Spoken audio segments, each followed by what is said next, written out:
అందరికీ నమస్కారం. గత 4-5 రోజులుగా ఉప ముఖ్యమంత్రి పవన్ కళ్యాణ్ గారు వైఎస్ఆర్ కాంగ్రెస్ పార్టీ మీద, వైఎస్ఆర్ కాంగ్రెస్ పార్టీ నాయకత్వం మీద ఇష్టానుసారం తిట్టడమే పనిగా పెట్టుకున్నారు.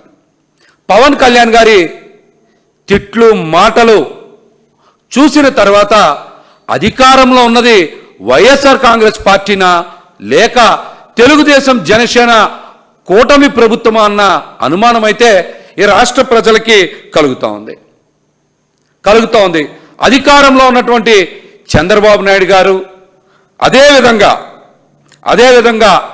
ఆయనకి ఇప్పుడే కాదు రాబోయే 15 సంవత్సరాలకు కూడా మద్దతు ఇస్తామని చెప్తున్నటువంటి పవన్ కళ్యాణ్ గారు ప్రజా సమస్యల మీద, ప్రజలు పడుతున్నటువంటి ఇబ్బందుల మీద వైఎస్ఆర్ కాంగ్రెస్ పార్టీ అధ్యక్షులు మాజీ ముఖ్యమంత్రి వర్యులు జగన్మోహన్ రెడ్డి గారు పోరాటం చేస్తూ ప్రజలకి అండగా నిలబడుతూ కూటమి ప్రభుత్వాన్ని ప్రశ్నిస్తూ ఉంటే ఆ ప్రశ్నలకి సమాధానం చెప్పకుండా చంద్రబాబు గారు తరపున వకాల్తా పుచ్చుకొని పవన్ కళ్యాణ్ గారే ఇష్టానుసారం మాట్లాడుతూ ఉన్నారు. మీరు సమాధానాలు చెప్తారా, ప్రజలకి చెప్పరా అనే విషయాన్ని ప్రస్తావించకుండా వైఎస్ఆర్ కాంగ్రెస్ పార్టీ మీద ఇష్టానుసారం మాట్లాడడం, దుమ్మెత్తిపోయడం, అసభ్య పదజాలం మాట్లాడడం, అప్రజాస్వామ్యంగా మాట్లాడుతున్నటువంటి విషయాన్ని ప్రజలందరూ కూడా గమనించాలి. అసలు పవన్ కళ్యాణ్ గారు ఎందుకు ఇలా మాట్లాడుతూ ఉన్నారు? ఆయన ఏమి ఆశించి ఇలా మాట్లాడుతూ ఉన్నారు? ఎందుకు ఇలా రెచ్చిపోయి మాట్లాడుతున్నారు అన్నటువంటి విషయాన్ని రాష్ట్ర ప్రజలందరూ కూడా ఒక్కసారి గమనించాలి. ఇవన్నీ ఆలోచిస్తే మెడికల్ కాలేజీల అంశం మీద కూటమి ప్రభుత్వం అడ్డంగా దొరికిపోయింది. ప్రజలకు సంబంధించినటువంటి మెడికల్ కాలేజీల అంశం కానీ, ప్రభుత్వ ఆసుపత్రుల మీద కానీ చంద్రబాబు నాయుడు గారు ఎన్నికలకు ముందే తన మనుషులతో ఒక ఒప్పందం చేసుకొని ఎన్నికలు అయిన తర్వాత వాళ్ళందరికీ కూడా అక్రమంగా లక్షల కోట్ల రూపాయలు విలువైనటువంటి ప్రభుత్వ ఆసుపత్రుల్ని ప్రైవేట్ పరం చేయడానికి ప్రభుత్వ మెడికల్ కాలేజీలతో ఒప్పందం చేసుకొని ముందుకు పోతూ ఉన్నటువంటి అంశాన్ని పక్కదారి పట్టించడానికి ఈ రోజున చంద్రబాబు నాయుడు గారు చేస్తున్నటువంటి అన్ని ప్రయత్నాలకి కూడా పవన్ కళ్యాణ్ గారు ఒత్తాసు పలుకుతూ ఉన్నారు. ఈ విషయాన్ని డైవర్ట్ చేయడానికి చంద్రబాబు నాయుడు గారు చేసినటువంటి పన్నాగాన్ని పవన్ కళ్యాణ్ గారు అమలు చేస్తూ ఉన్నారు. వైఎస్ జగన్మోహన్ రెడ్డి గారు ఈ రాష్ట్ర ప్రజల కోసం, 6 కోట్ల మంది ఆంధ్రుల కోసం ఒక ఉద్యమాన్ని చేపడితే జగన్మోహన్ రెడ్డి గారితో ఈ రాష్ట్రంలో ఉన్నటువంటి అందరూ కూడా 1 కోటి సంతకాల సేకరణలో భాగస్వామ్యం అయ్యి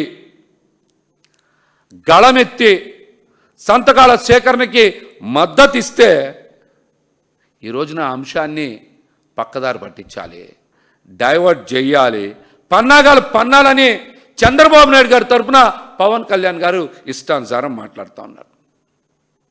ప్రజలు తమ అవిశ్వాసాన్ని, ఆక్రోశాన్ని సంతకాల రూపంలో చూపెట్టినందుకు పవన్ కళ్యాణ్ గారు ఇలాగా ఇష్టానుసారం వైఎస్ఆర్ కాంగ్రెస్ మీద మాట్లాడుతూ ఉన్నారు.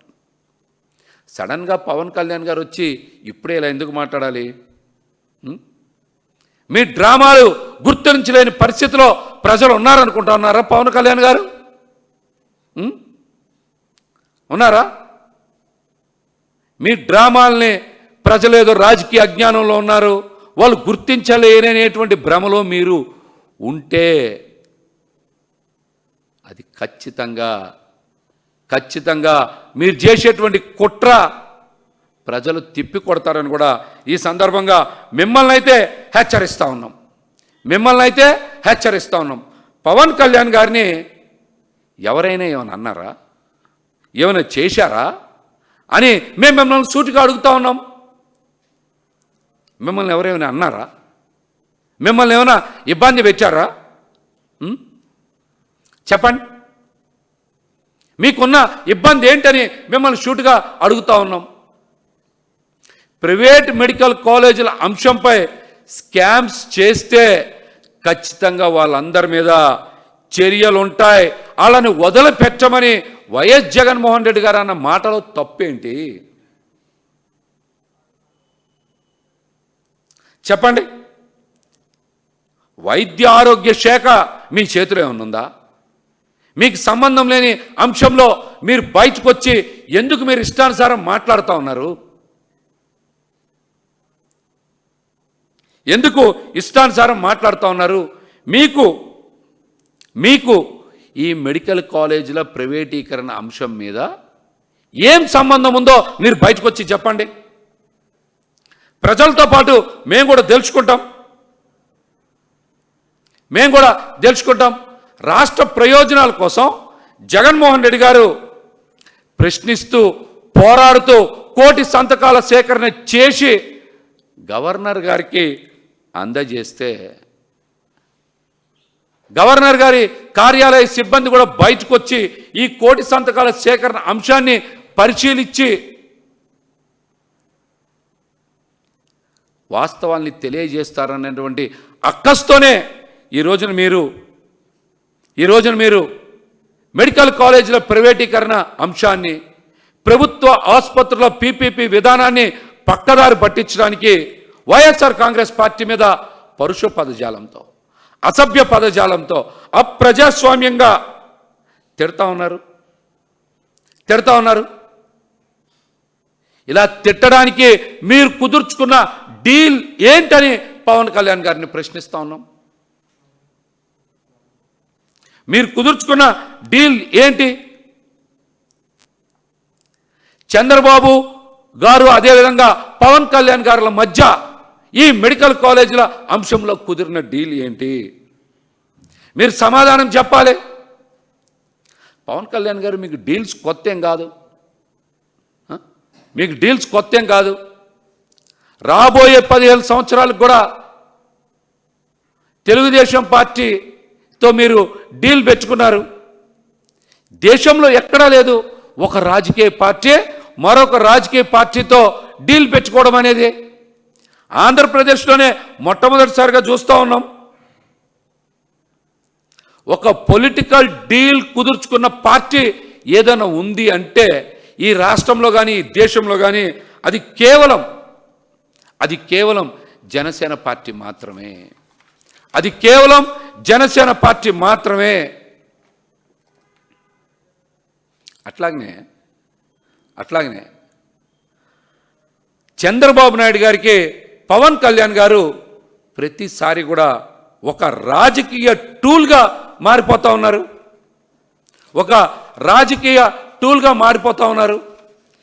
ఎప్పుడు చంద్రబాబు గారికి ఇబ్బంది ఉంటే అప్పుడు మీరు బయటకు వచ్చి ఇష్టానుసారం వైఎస్ఆర్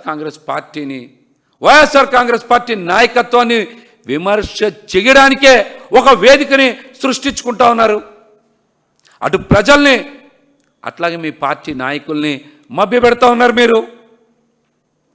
మీరు అధికారంలో ఉన్నారు, బాధ్యతతో ఉన్నారు. కానీ రాష్ట్రంలో అనేక ప్రజా సమస్యలు ఉన్నాయి. లా అండ్ ఆర్డర్ బాగోలేదు. హాస్టల్లో పిల్లలకి మంచి ఆహారం అందడం లేదు. పిల్లలు కూడా చనిపోతూ ఉన్నారు కదా హాస్టల్స్లో. రైతులకి గిట్టుబాటు ధర లేదు. వ్యవసాయం నరకంగా మారిపోయింది. రైతులు ఆత్మహత్యలు చేసుకుంటూ ఉన్నారు.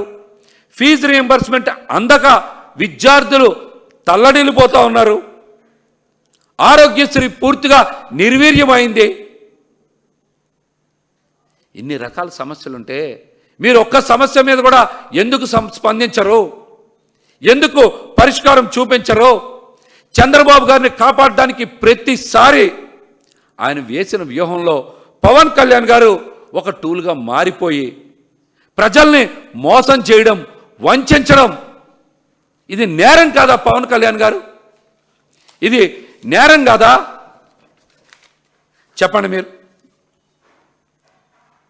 మేనిఫెస్టో పేరిట అనేక హామీలు ఇచ్చారు కదా. ఆ హామీలు నెరవేర్చేటువంటి బాధ్యత మీరు కూడా తీసుకున్నారు కదా ఎన్నికలకు ముందు. ఈ రోజున పవన్ కళ్యాణ్ గారిని ప్రజలు ప్రశ్నిస్తూ ఉన్నారు, ఆ హామీలు ఎందుకు నెరవేర్చరని. ఎన్నికలకు ముందు మేనిఫెస్టో హామీలను అమలు చేసి తీరుతామని వకాల్తా పుచ్చుకుండే ఈ రోజున ఆమె అమలు చేయట్లేదని ప్రజలు మిమ్మల్ని ప్రశ్నిస్తూ ఉన్నారు కదా, ఆ అంశం మీద మీరు ఎందుకు మాట్లాడరు? మిమ్మల్ని నమ్ముకున్న కాపు సామాజిక వర్గం మా వైపు ఒకసారి చూడండి అంటే మీరు వాళ్ళ వైపు తిరిగి చూస్తూ ఉన్నారా? మిమ్మల్ని నమ్ముకున్న నాయకులు కార్యకర్తలు, తెలుగుదేశం పార్టీ నాయకులు కార్యకర్తల చేతిలో చావు దెబ్బలు తింటా ఉన్నారు కదా, వాళ్ళ ఆత్మగౌరవం కోల్పోతూ ఉన్నారు కదా. ఇటువంటి నేపథ్యంలో వాళ్ళకి భరోసా కల్పించడంలో మీరు ఎందుకు వెనకడుగు వేస్తూ ఉన్నారో పవన్ కళ్యాణ్ గారు సమాధానం చెప్పాలి. ఒక పక్కనేమో ప్రజలు ప్రశ్నిస్తూ ఉన్నారు, మరొక పక్కనేమో కాపు సామాజిక వర్గం మా వైపు చూడండి అని మాట్లాడుతూ ఉంది. ఇంకొక పక్కనేమో జనసేన పార్టీ నాయకులు కార్యకర్తల ఆత్మగౌరవం దెబ్బతింటా ఉంది. ఇవన్నిటిని కూడా పక్కదారి పట్టించడానికి వైఎస్ఆర్ కాంగ్రెస్ పార్టీని ఏదో రకంగా విమర్శ చేసి వాళ్ళని తిట్టి తిరిగి వైఎస్ఆర్ కాంగ్రెస్ పార్టీ చేత